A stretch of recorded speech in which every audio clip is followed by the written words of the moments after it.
Came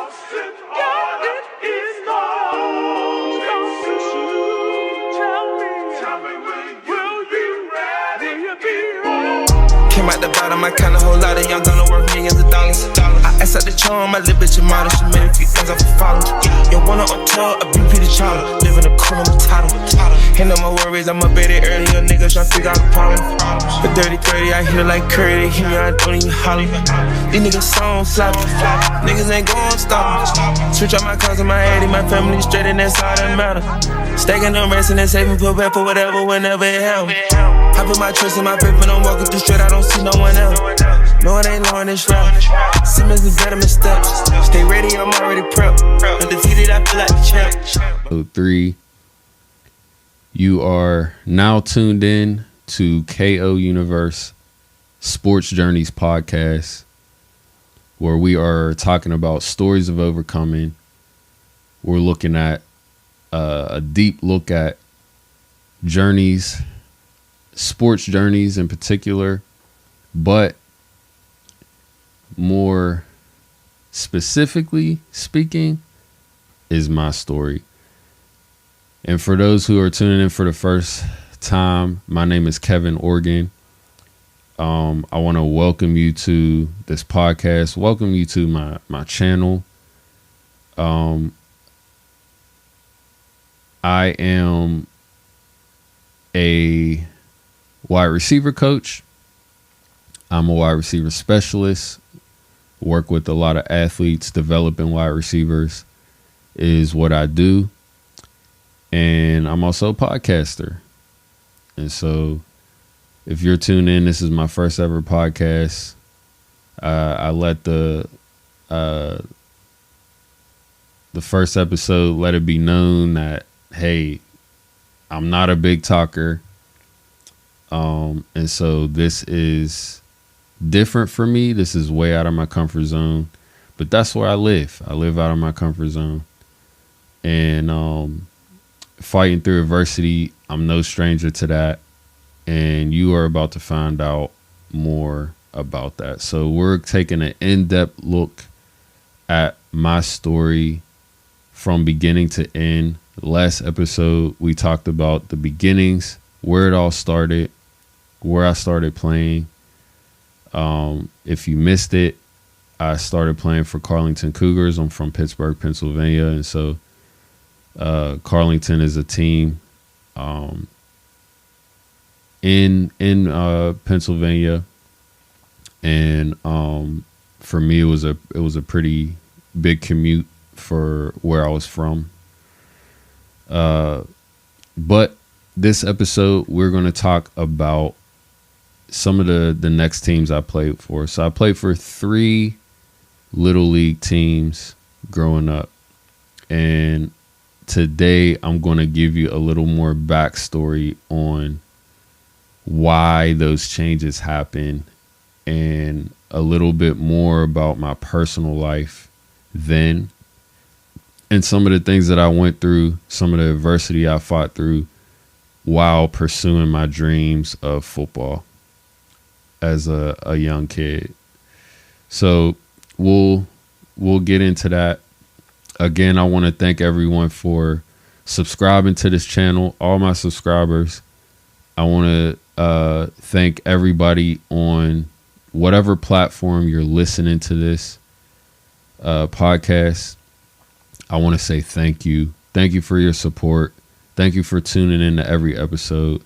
Thank you for sharing these episodes, sharing clips.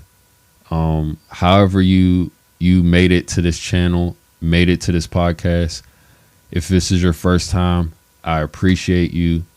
I love you guys, and I'm really grateful that you take time out of your day to tune in and really listen. And I really hope, because you made that decision to do that, that you're really blessed by this story. You know, if you didn't catch the first episode, this season we'll talk about my story. So we'll break down my story into parts. And maybe the next season we'll bring on more guests. So I'll bring in people who can really speak on different avenues, different perspectives, different challenges, different adversity, different obstacles. And I mentioned this too in the first episode, I believe, that, you know, my story may not resonate with you entirely, may not be relatable in a sense to you, but I can bring some other people in. I will bring some other people in who you may connect with them a bit better, right, than you would myself. But for those who are here and maybe you just want to hear a good story, you love storytelling, this is good place to be. And again, I want to welcome you as well, whether you're in sports or out of sports. Everybody's welcome to this channel. And so again, thank you so much for being here. But let's get started. So again, I'll give you a little backstory on more of my personal life and what happened during this transition from Carlington Cougars, playing for them, to the Southside Sabres, which was closer to home for me. So kind of have to go back, and this is in 5th grade. My mom was a single mother, and she raised myself and my 2 younger sisters. So one of those sisters I was going to school with at the time. My youngest sister was too young and wasn't enrolled in school at that time. And so school bus rides home, we were the last to get off the bus. We were the furthest trip away from the school. We had at least about a 45 minute bus ride. And it could have been longer. I mean, given traffic, morning traffic, but we were the last trip on the bus. And so long bus ride home for me and my sister. And kind of had a bit of a scary moment for a young 5th grader. And so what happened was we had a trip that we came home that really was different than the rest, right? So we were coming back home as usual. The bus driver passes our stop, right? And so instantly, as a older protective brother, I walk up to the front and I'm trying to figure out what is going on. So I asked the bus driver, I'm like, hey man, what, you passed up our stop, what are you doing? And he's like, no, I didn't. You guys are at another stop. And I'm like, I wasn't informed about this. So I'm just leaving school as usual, right? I didn't have a cell phone back then. No way to be contacted about this. Nobody said, hey, you guys are going to a new stop after school today. Nothing, right? So you can imagine how scared I was in that moment. And so he really didn't talk much. And so he didn't tell me too much of what was happening. He's just like, this isn't your stop. And so I'm like, all I know in my head is you just passed up the place where we get off every day. And so I stood right there next to him. I waited. Even while the bus was going, I was ready to defend myself and my sister. And, you know, a few minutes in, it didn't take too much long after he passed our stop. We're a few minutes away, less than 10 minutes. And we were pulling up to a new house, and my mom and my younger sister were literally standing outside of this house waiting for us to get off the bus. And so when I saw them out, of course my mind was at ease, but I was still confused because I don't know why we're going to this new house. We go in to an empty house.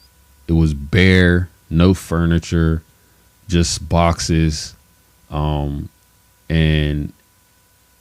just boxes everywhere, at every floor, and not much said.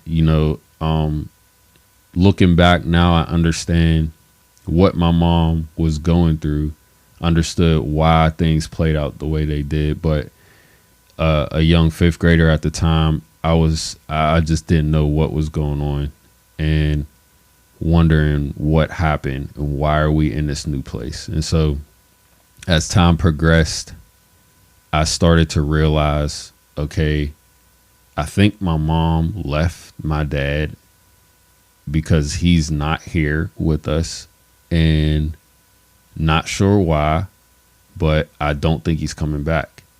And so I kind of, at that point, just came to the realization that, all right, it's just us.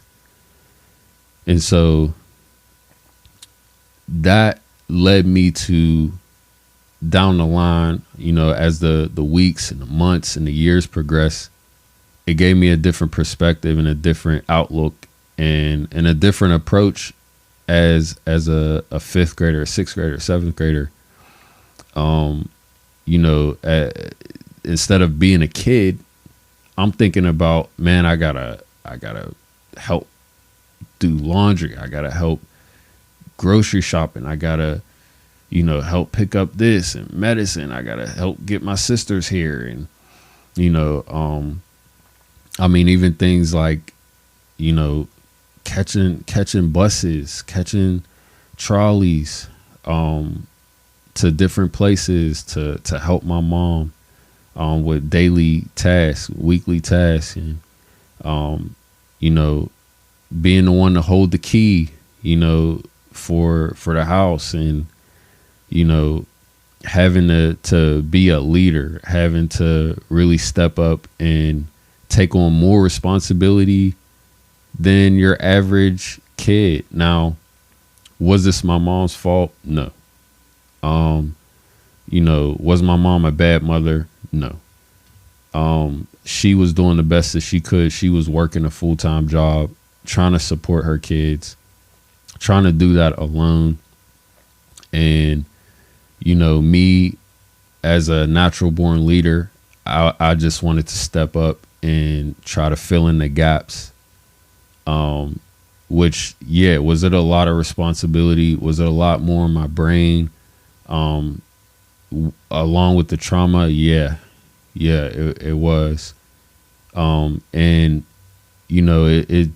Me going through these things, I just add this right now. I've worked with youth for so long, and I've trained so many athletes, and a lot of these kids are going through these things, whether, obviously more common in the city, amongst city kids, but even in the suburbs. These kids are going through these traumatic things, and, me having gone through a lot of these things that kids are actually going through, and I've lived to tell about it. I've been able to help these young athletes through some of these personal things that they're going through in their lives, as well as athletically. Back to the story, that was a very traumatic change in my life as I was still pursuing my dream of playing football and taking football to the max, and just maximizing, the opportunity to play the game. And so these are some of the things I was facing during this time. And so I also want to add, like, during this time, as the years progressed, it really got bad between my mom and my dad. And so I found out, being in the middle of that, being the oldest, I was at an age where I understood and I was grasping everything that was happening. And so my sisters were younger, a few years younger, and so they didn't quite understand the dynamic of what was happening. But again, I did. And so it just made things worse too, in my mind, in my heart. And so I spent a lot of those days crying. My mom spent a lot of those days, years, crying. And again, it was just a very traumatic thing and a very messy divorce that I eventually found that they were going through. And, you know, you go through the whole thing as a kid of blaming yourself and, you know, thinking you're the cause of it. You know, I went through those emotions and went through those things. And so, yeah, I also want to add this too, for those who are believers in God, and you say, you know, you're not, yeah, I'm a follower of Christ. You know, I had given my life to Christ that grade. So 5th grade, I made the decision to follow Jesus at my school. And so, long story short, did that in the auditorium with a 5th grade teacher, 5th grade music teacher. He was like a music teacher. He taught multiple things, but I remember his name. I won't reveal his name on here, but you know, he had led me to Christ in 5th grade, and it was really timely that happened, because again, as I was going through these things, I had a different perspective while I was going through a lot of these things, and I think that is the absolute contributing factor to how I got over these things. And, you know, maybe I'll speak more on that as we go. But back to the football side of things, with all that personal stuff going on, mind you, when I was at Carlington, my dad was taking me to these practices and games, right? It was, if you go back to the first episode, episode 2, where we talked about the beginning, my dad was the one who signed me up for the sport. And so, you know, not having him able to take me to practice, take me to games, guess what? I couldn't keep playing for Carlington.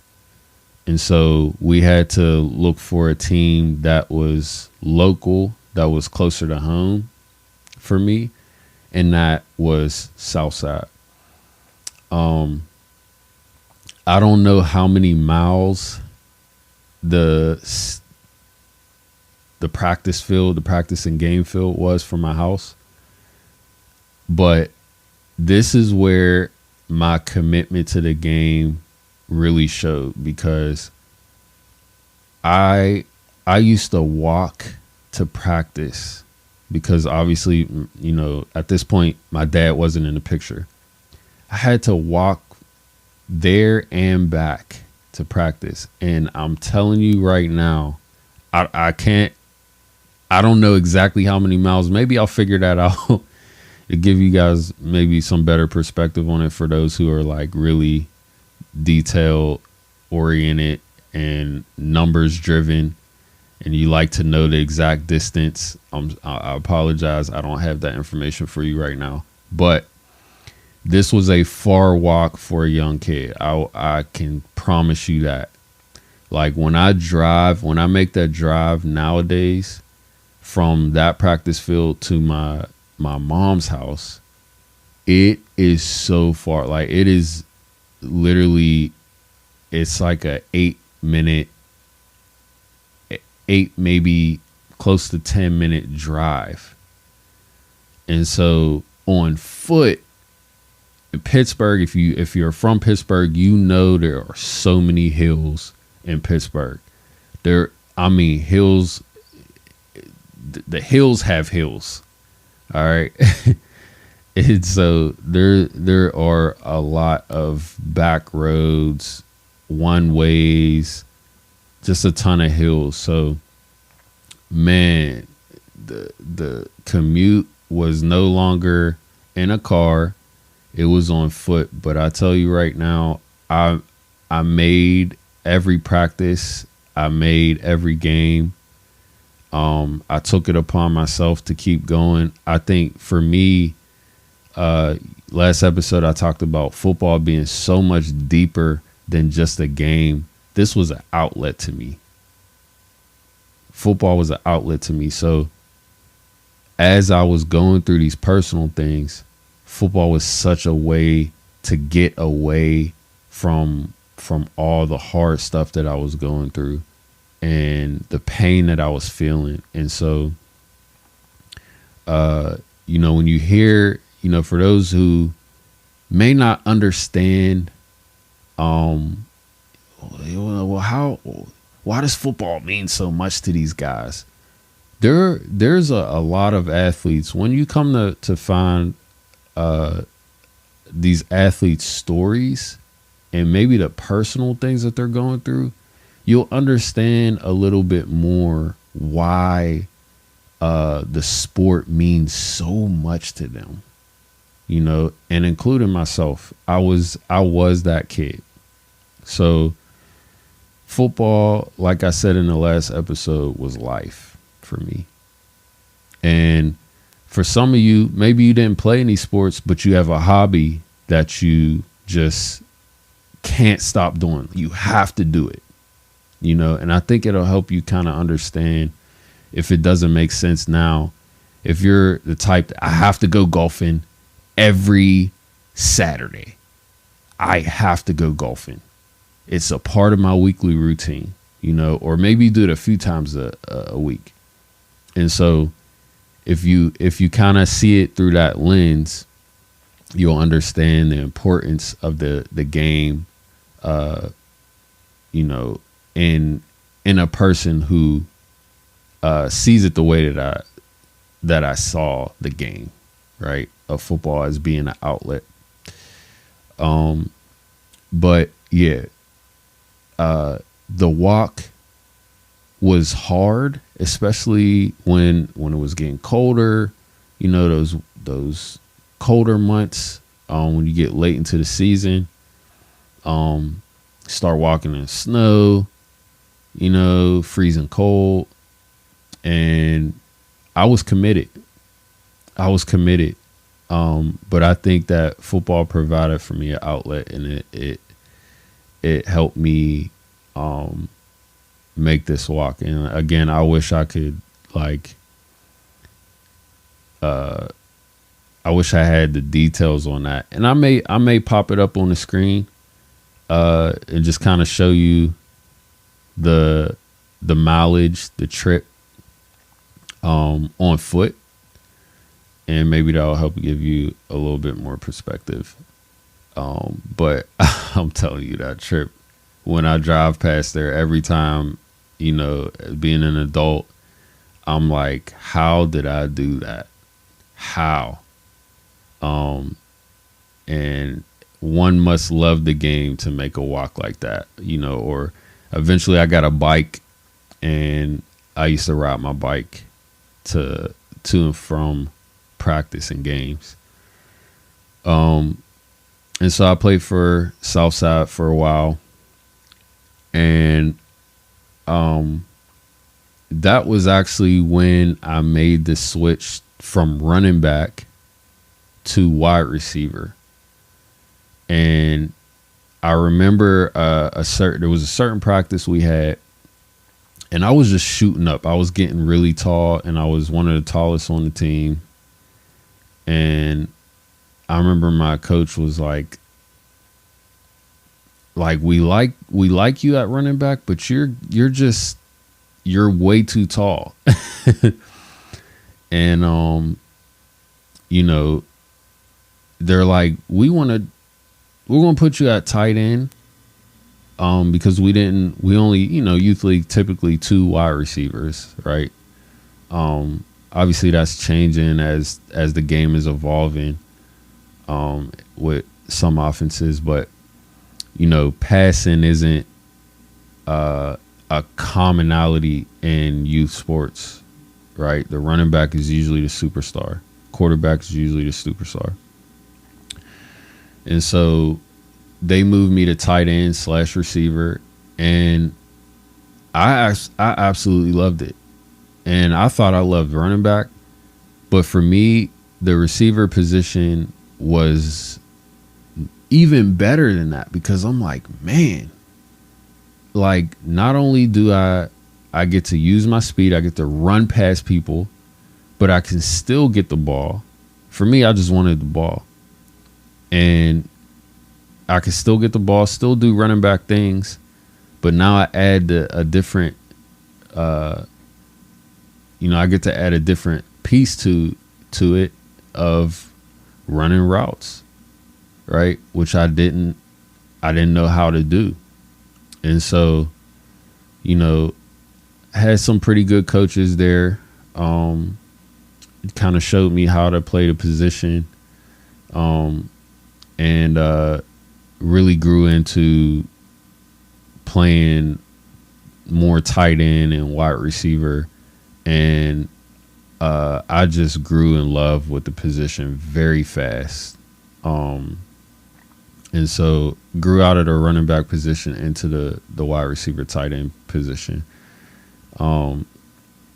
So yeah, my time there was fun. The harder part was more personal stuff that I was going through. But again, when I was on the field, I completely forgot about everything I was going through.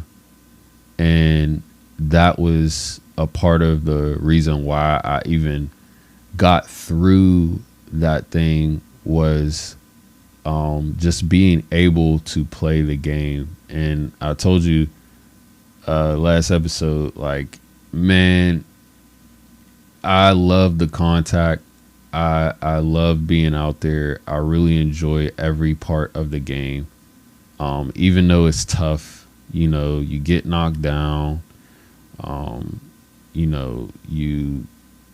You're out of breath. You know what I mean? Coaches are working you. It could get hard at times, but I love the hard of football. I loved everything about it. And so I kept showing up. Belsuver Browns, a little bit of backstory on this transition from Southside to Belsuver. A lot was happening in my community during these days, or middle school age, right? That transition from Southside, I played with them for 2 seasons. And then I had one more left at Belsuver. So during that time, 6th grade, 7th grade, 8th grade, those were the times where our community in Belsuver, where we were living, where we had just moved, in 5th grade, was riddled with crime. I mean, crime was at an all-time high. In our school, we just had a ton of rival gangs, Bloods, Crips, fighting each other in school, jumping each other, people bringing in knives, people bringing in guns in the school, drugs in the school. And I had every friend around me was involved some way, shape, or form in streets, in that world of things. And so naturally, any other kid, you are who you surround yourself with. And so I always saw myself as a good kid, surrounded with the wrong crowd. And so one thing my mom always taught me when I was young, and she would constantly preach this to me, and I didn't understand quite then what she meant until I started seeing this stuff come to life, is she would often say, watch the company you keep. And she would quote this scripture from the Bible, which I'll give this quote to you guys like my mother did to me. All right. She said, bad company corrupts good character. Another version says, bad company corrupts good morals. And so she would always emphasize, because she knew that some of the people I was hanging with wasn't the best, weren't the greatest guys on the planet. You know, though I love those guys, she knew what they were involved in. And so she would often tell me, like, you got to watch who you're hanging around. You got to watch who you're hanging around, because they'll make you do the same things, because just naturally you're hanging around them. And so I learned that lesson firsthand. The guys who I knew and loved, my best friends, my closest friends, one by one, either they were murdered or they were getting locked up in the local county jail, in our community. And so after seeing that happen, just one by one, within such a short period of time, I mean, middle school, 6th to 8th grade, 3 years, but man, that 3 years goes fast.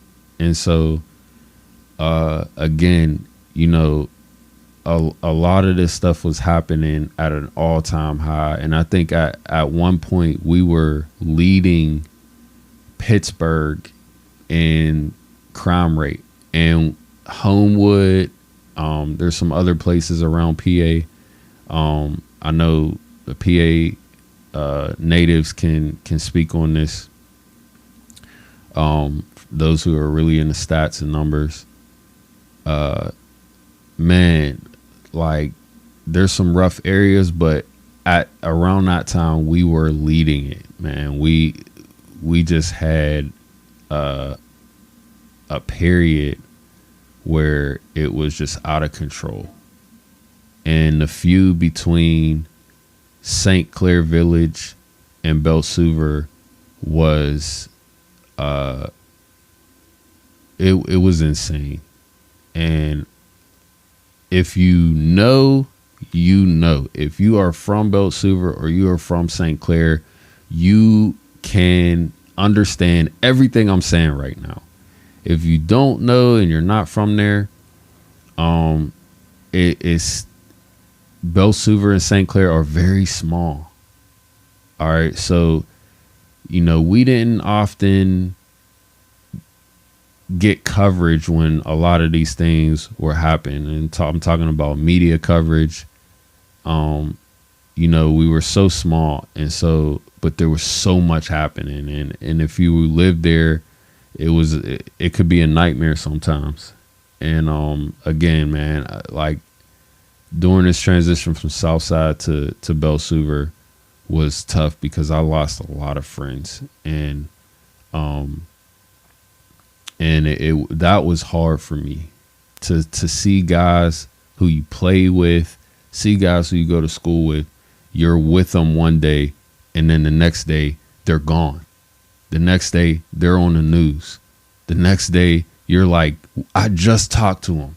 I literally just talked to this person yesterday, or this kid was just in my class. We're sitting next to each other, and then literally we're talking about them, or they're on a t-shirt the next day. And so I'm going through the stuff with my parents. I'm going through all this stuff with the violence in my community, all while trying to keep myself together as a young kid and keep myself from going insane. And again, football for me, if you understand the passion, if you understand the meaning behind what you do and the why, man, like, you know what I'm talking about. But for those who may not understand, you know, going through this as a young adolescent, you know, the outlet of football was life saving. And I know there's a lot of other athletes who can attest to what I'm saying. And so, you know, little backstory, during my time for Belsuver Browns had one of the greatest coaches I've ever had up until that point, and not taking anything away from the coaches that I had previously. But I'm going to put his name out here. Coach Goodnight was my favorite coach. Coach Linwood Snyder was another favorite coach for me, man. These guys helped bring the best out of me. These guys pulled that dog out of me. So, you know, I went from a kid who was very timid, again, shy. You know, I mentioned this in the last episode. You know, I was unsure. I wasn't confident. And I was learning the game. I didn't understand all the ins and outs. But, you know, that experience at Southside, I got more experience there. With Belsuver, I think I really put it together. So, you know, on Belsuver's team, now this team was full of kids who were going through the same things I was, right? So you got a different set of kids on these teams, predominantly black. I don't think we had any white kids on the team. But these kids were all from the neighborhood, some from St. Clair, most from Belsuver. And so we had a lot of hungry kids and a lot of kids who needed football, not just playing football. They needed football. And I was one of those kids. I needed to play this game. It kept us out of trouble. It kept us off the streets. And football did more for us than we could ever imagine. And again, it was much deeper than just a game of throwing a football around. This, for a lot of us on this team in particular, it meant everything to us. And so, you know, my time at Belsuver was the worst at times because of the neighborhood that we were located in. But it was one of the best times for me, football wise, because I really started to come into my own and really hone in on my strengths and understand my weaknesses. And so I was a starter on defense. I started free safety. I started wide receiver / tight end. So a lot of packages I would be the starting tight end, but I was split out at receiver in certain packages.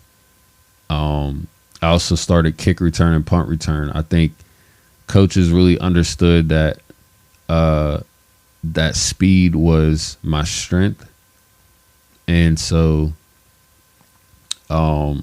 man, I got to tell you a funny story about Belsuver. So our coach and Coach Goodnight, I hope he's listening to this.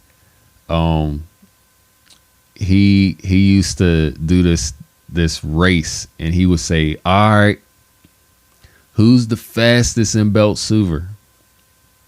Like, who thinks they're the fastest in Belsuver?" So of course I'm raising my hand, right? And so I would raise my hand, and I mean, half the team would raise their hand because we were all like super gifted, you know. Me, I was a hard worker, so I made up for maybe where I lacked in talent, you know, because some other guys, they hit the field and you know, I mentioned this the first episode too, man. Like, I wasn't a guy who was just instant star. You know, I worked hard, I learned, I was coachable, right? Other guys, natural speed. They didn't pick up a weight. They didn't like run an extra anything. They would just have it, right? And we had a lot of those guys on one team who were just naturally gifted, naturally fast. So everybody's raising their hand, and they're like, all right, we're going to line it up. We're going to see who's the fastest. This will be like after practice. So we had already practiced already.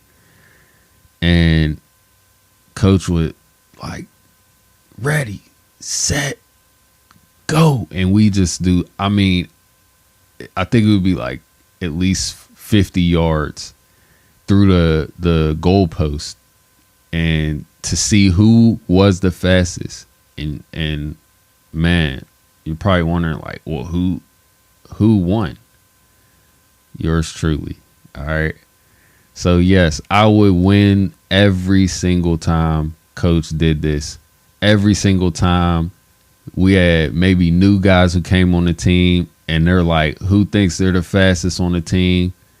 And maybe we had a guy who showed some speed in practice, and he'd be like, I think I won so many times, coach would just be like, all right, who's going to race Cav for the, you know, for the bragging rights of who's the fastest on the team? And so, Coach Goodnight, man, like, he really believed in me. He saw my strengths, and he really utilized it. And for the first time, I felt like a coach really believed in me. And, you know, so I took pride.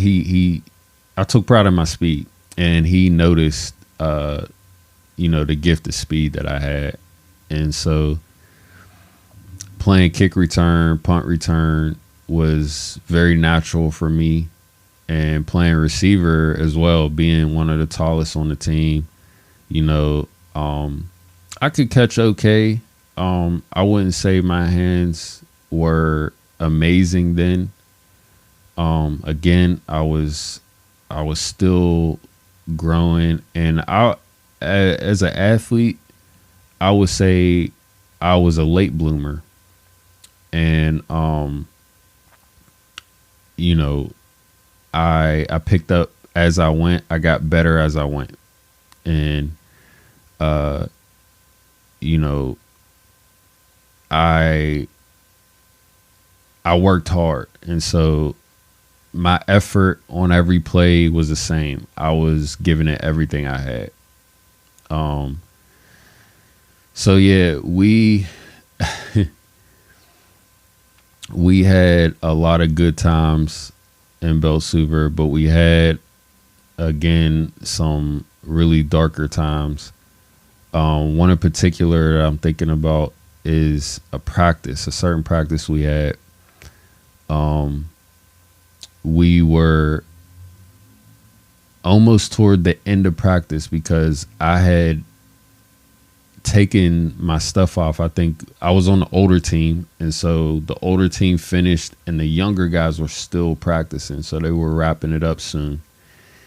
And I was in my I think I had a hoodie on, had my pants on still. I was done, so I was helping out with the young guys. And we heard a few gunshots in the woods. And, you know, that had happened so often, nobody really flinched. And, we kind of didn't pay any mind. But then those gunshots started getting louder and closer. And so people started looking like, man, what's going on? And looking up in the woods, trying to see, where the gunshots coming from. And again, they kept getting closer and louder. And so people were starting to get concerned. And I was sitting next to a kid who was just on the sideline at the time on the younger team. His older brother was one of the young guys on the older team. And he had already practiced with me. And so I don't know where his brother was at the time. He may not have been at that particular practice, but I knew his younger brother, and so I was talking to him at the time that this was happening. And so as we're talking, those shots were like sounding direct. So they were still coming from the woods, but they were direct, and they were starting to sound like they were coming towards us.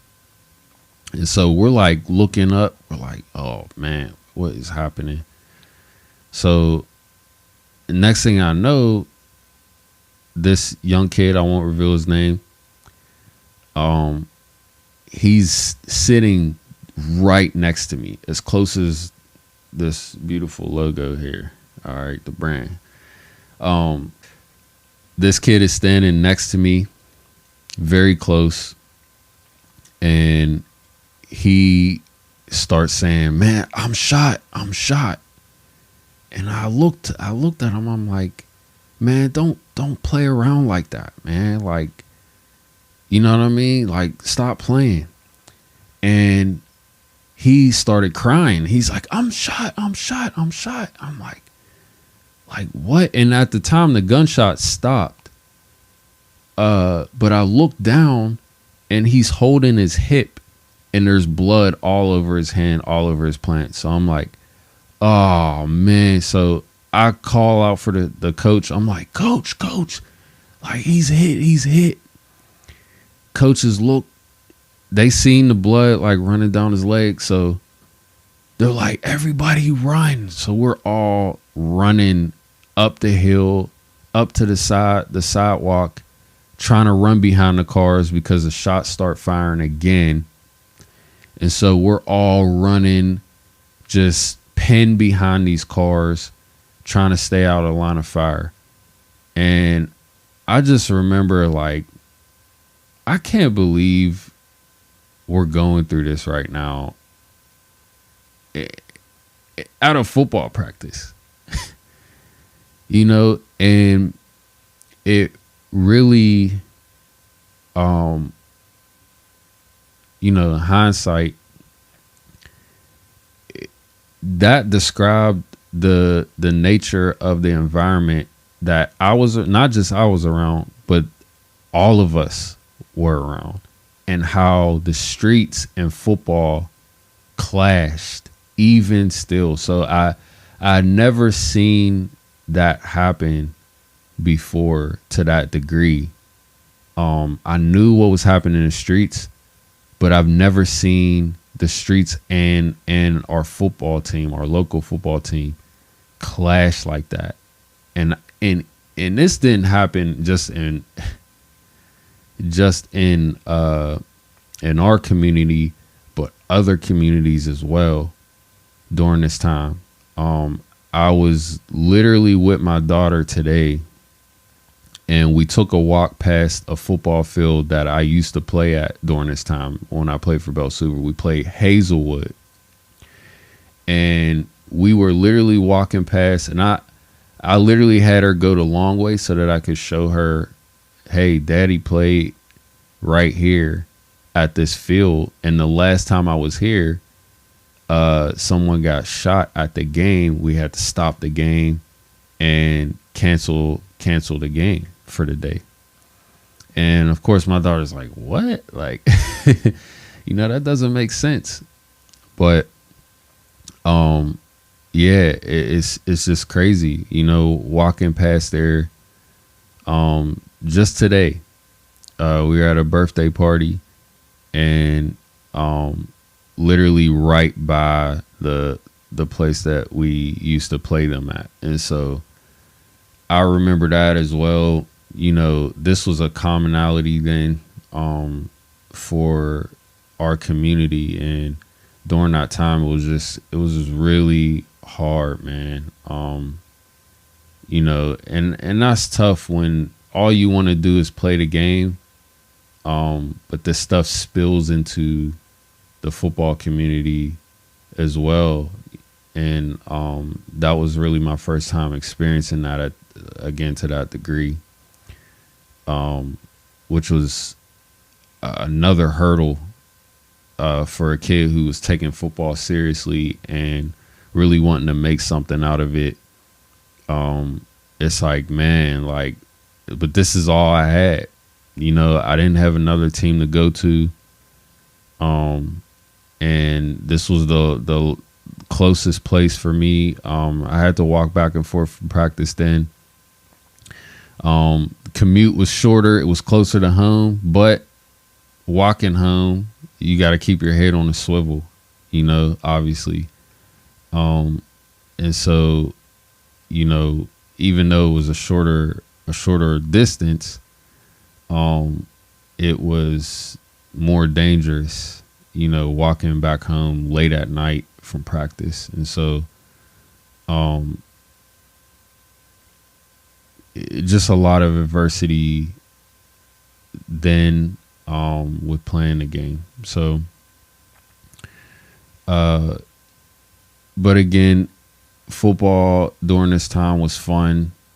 From a football perspective, I really felt like I was coming into my own at the receiver position, really understanding how that game was played, what it took to play receiver.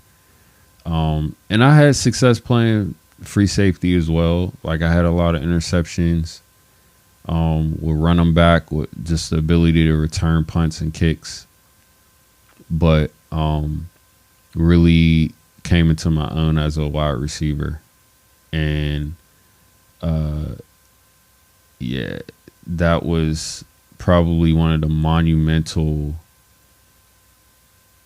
places that I played. And though it was a tough environment to be around, it was a place that I'll never forget, because those coaches believed in me, and they believed in my ability, and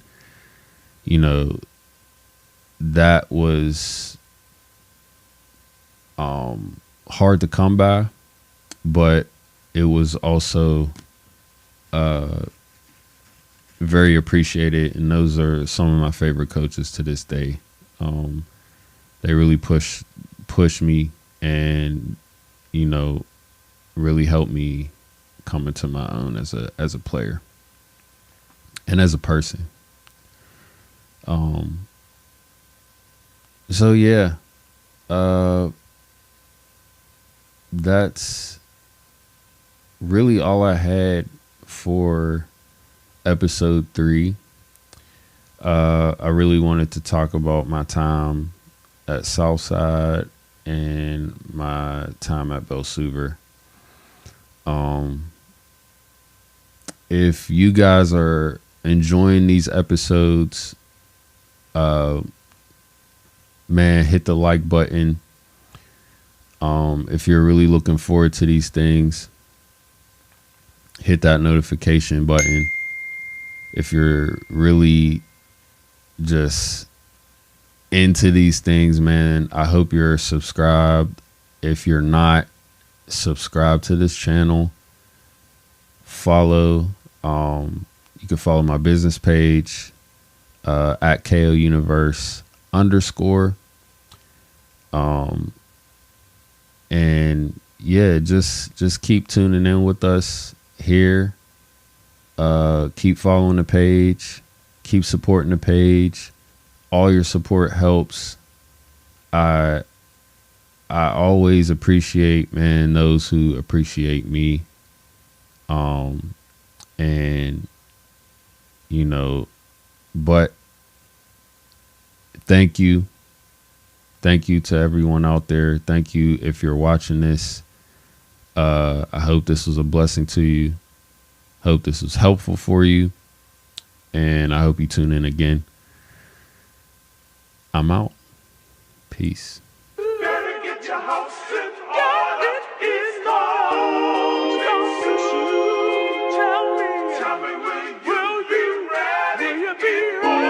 Came out the bottom, I count a whole lot of young gonna worth millions of dollars.